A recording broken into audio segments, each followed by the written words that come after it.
Emma Rodriguez stared at the past due rent notice on her desk, the third one this quarter for apartment 4B at Meridian Gardens. The tenant, Patricia Rodriguez, owed $4,200 in back rent and had been dodging her property manager's calls for weeks. What made this particular case more complicated than the usual delinquent tenant situations was that Patricia Rodriguez was Emma's mother, a fact that neither woman had shared with the property management company that handled Emma's real estate portfolio. At 26, Emma had built what her family assumed was a modest career in property management, a description she'd never bothered to correct despite its dramatic understatement of her actual position. As principal owner of Rodriguez Property Holdings, she controlled a $47 million portfolio of residential and commercial properties across 3 states, including the luxury apartment complex where her mother had been living for the past 18 months. The irony of the situation wasn't lost on Emma as she listened to her mother's latest voicemail. "Mija, you need to stop wasting money on that tiny apartment and think about real investment strategies. Successful people like your brother Carlos understand that real estate is the key to building wealth. Maybe you should talk to him about getting into property instead of just working for other people's buildings." Patricia's financial advice had become increasingly frequent and condescending as Emma's brother Carlos established himself as the family's designated success story. At 31, Carlos worked as a commercial real estate agent, closing deals that their extended family celebrated as evidence of his sophisticated understanding of property investment. Their mother had embraced his expertise with enthusiastic pride, frequently contrasting his real estate acumen with Emma's apparent satisfaction with what she assumed was low-level property maintenance work. "The problem with Emma," Patricia had explained to their Aunt Rosa just last week, "is that she doesn't think big enough. She's content collecting a paycheck from property managers instead of building actual wealth like Carlos. Real estate is for people with vision and ambition, not for people who just want steady work."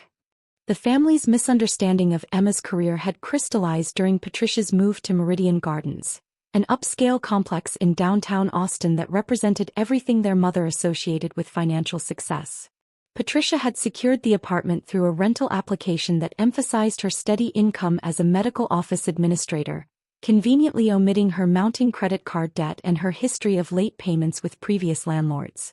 "Finally, I'm living somewhere that reflects my standards," Patricia had announced to the family when she moved in. "These are the kinds of buildings successful people live in, not like that cramped place Emma rents across town." Maybe seeing how successful people actually live will motivate her to be more ambitious with her career.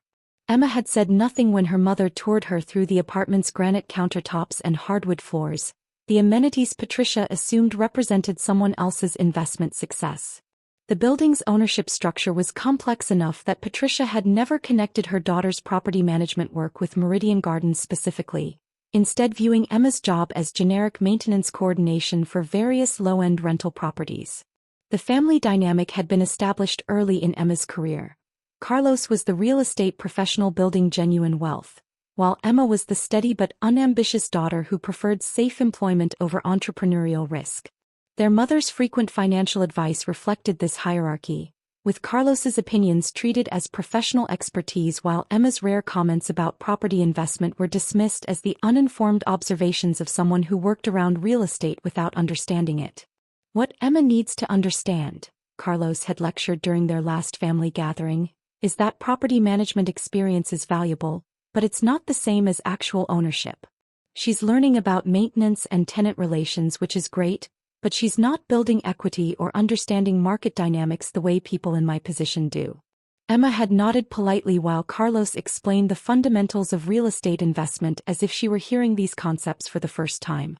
His analysis was generally sound but limited to residential sales transactions, a narrow slice of the property development and management expertise Emma had been building for nearly a decade, starting with her first duplex purchase at 19.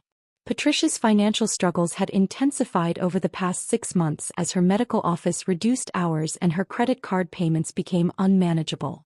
She had been increasingly late with rent while simultaneously lecturing Emma about financial responsibility and the importance of thinking strategically about career advancement. The cognitive dissonance was remarkable. Patricia couldn't afford her own housing costs while confidently advising her daughter about wealth-building strategies.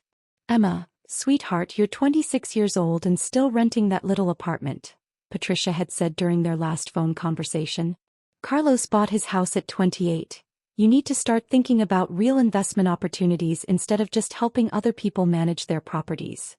The family's financial discussions had become elaborate performances of Patricia's supposed wisdom and Carlos's expertise, with Emma cast as the well-meaning but limited daughter who needed guidance about money management.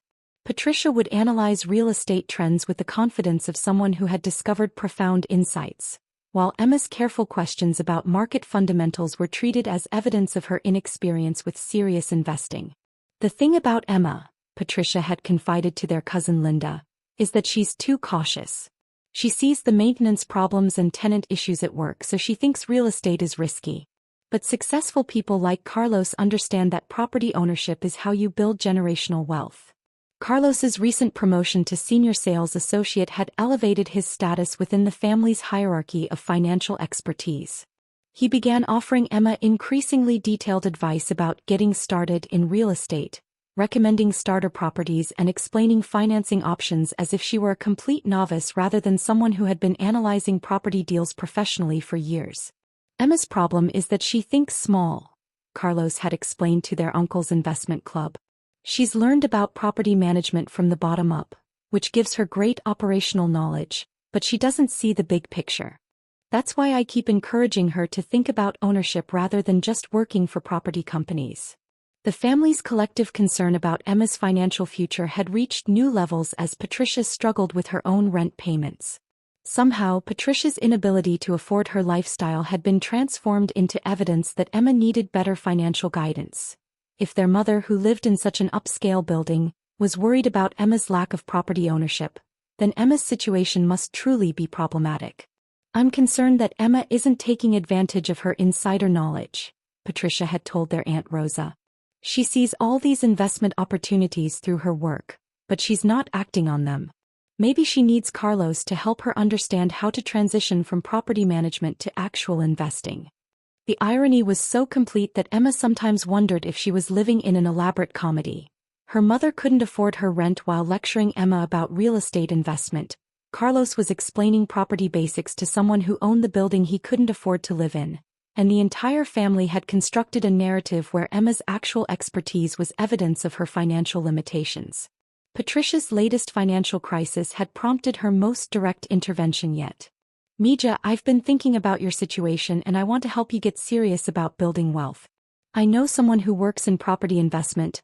Maybe I can arrange for you to meet with them and learn about real opportunities instead of just maintenance work." The offer was delivered with genuine concern, as if Patricia was extending extraordinary generosity to help her financially naive daughter understand concepts she encountered daily through her supposed property management job. On Tuesday morning at exactly 10:30, Emma walked through the lobby of Meridian Gardens carrying the legal documentation that would forever change her family's understanding of property ownership and financial success.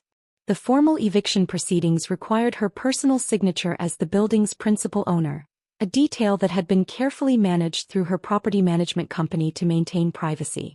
Patricia was waiting in the lobby when Emma entered, having finally responded to the urgent meeting request from building management.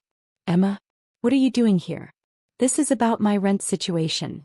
The property managers said they needed to discuss payment arrangements."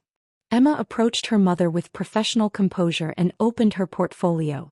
"Mom, I'm here because I need to discuss your lease violation and the status of your tenancy. You're currently 3 months behind on rent, totaling $4,200 in past due payments." Patricia's confusion deepened as Emma continued. "I understand you've been avoiding calls from property management, but this situation requires immediate resolution. As the building's owner, I need to address this delinquency according to state housing regulations." The lobby fell silent as Patricia processed Emma's words. "Owner?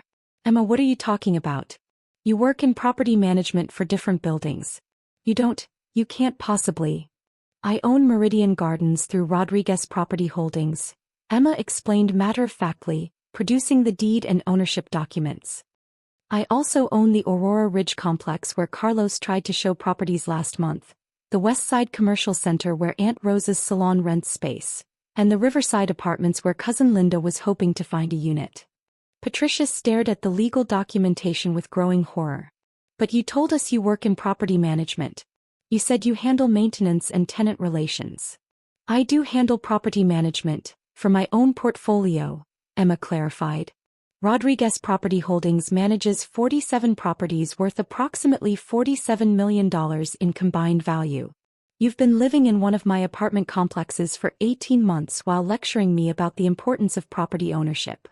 The building's property manager, Jennifer Walsh, joined the conversation with obvious discomfort. Ms. Rodriguez, your mother has been informed about the eviction timeline. Given the family relationship, we wanted to discuss possible payment arrangements before proceeding with formal removal. As the truth spread through the family network, the cascade of embarrassment grew more tangled and inescapable. Emma's quiet competence, once interpreted as lack of ambition, now appeared as a deliberate shield that had protected her from years of unsolicited advice, backhanded comments, and patronizing lectures from relatives who had no idea they were speaking down to the wealthiest person in the room. Patricia struggled hardest to adapt.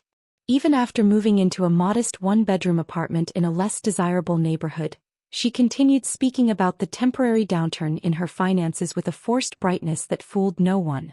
She avoided conversations about real estate altogether, terrified that any casual remark about market conditions might provoke thinly veiled amusement from someone who knew about her months of unpaid rent. Family dinners became strained exercises in conversational gymnastics. If someone mentioned property values or mortgage rates, Patricia's shoulders stiffened and her fingers tightened around her glass. The younger cousins, unaware of the unspoken rule against mentioning Emma's success, occasionally asked innocent questions like, "Aunt Patricia, didn't you used to live in one of Emma's buildings?" The silence that followed each question was so sharp it felt like a dropped wine glass. Carlos, meanwhile, battled a quieter but more professionally damaging humiliation. His brokerage co-workers no longer asked him for guidance on market trends.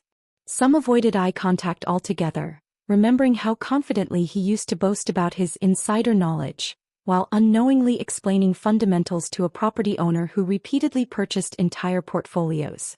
The office jokes stung the most, not because they were cruel but because they were true. "Careful, Carlos," a colleague teased once after a meeting. "You might end up giving investment tips to someone owning half the block again." He tried to laugh it off, but the heat that crept into his cheeks betrayed him every time. The professional authority he had spent years constructing now felt flimsy, like a stage set held together with tape. His manager suggested additional training modules, phrased politely but unmistakably as a demotion in disguise. Through all of it, Emma remained unchanged. She attended family gatherings with the same quiet presence she had always carried, declining to comment on business matters unless absolutely necessary. The relatives who once ignored her now watched her with uneasy fascination, unsure whether to treat her like a financial oracle or a ticking time bomb of unspoken judgment. The irony was inescapable. Emma had never sought anyone's approval. She had simply worked, saved, calculated, and risen, quietly, efficiently, invisibly. The others had assumed that silence equaled smallness. Instead, it had concealed an empire. When Patricia finally worked up the courage to speak with her daughter privately, weeks after the eviction scare, she approached the conversation as though stepping into a courtroom. "Emma," she began, wringing her hands, "I didn't know. I truly didn't understand what you do." Emma looked at her calmly without anger or pity. "You didn't ask," she said simply. The words were gentle, but they cut deeper than any accusation could have. Patricia opened her mouth to respond, then closed it when she realized that there was nothing she could say that would erase the years of assumptions, the patronizing advice, the dismissive laughter over Emma's boring job. The family's old hierarchy didn't recover. It couldn't. Emma's position, financially, professionally, strategically, sat far above the rest of them and everyone knew it. But she never asserted her authority. She didn't need to. Her success existed independent of their approval, untouched by their earlier condescension. Over time, the family developed a new pattern. They spoke less, listened more, and never again assumed they understood the limits of Emma's achievements. Emma, for her part, continued expanding her real estate holdings, evaluating new acquisitions, and negotiating with lenders who knew her name long before her own family did. Her empire grew, steadily, quietly, unbothered by the drama unfolding around her. And every time she signed a new purchase agreement, Emma couldn't help but reflect on the irony that her mother's unpaid rent, those 3 embarrassing months, had helped catalyze the expansion her family had always assumed she was incapable of. She didn't celebrate the irony. She didn't weaponize it. She simply added it to the long list of things her family had learned too late. And moved on.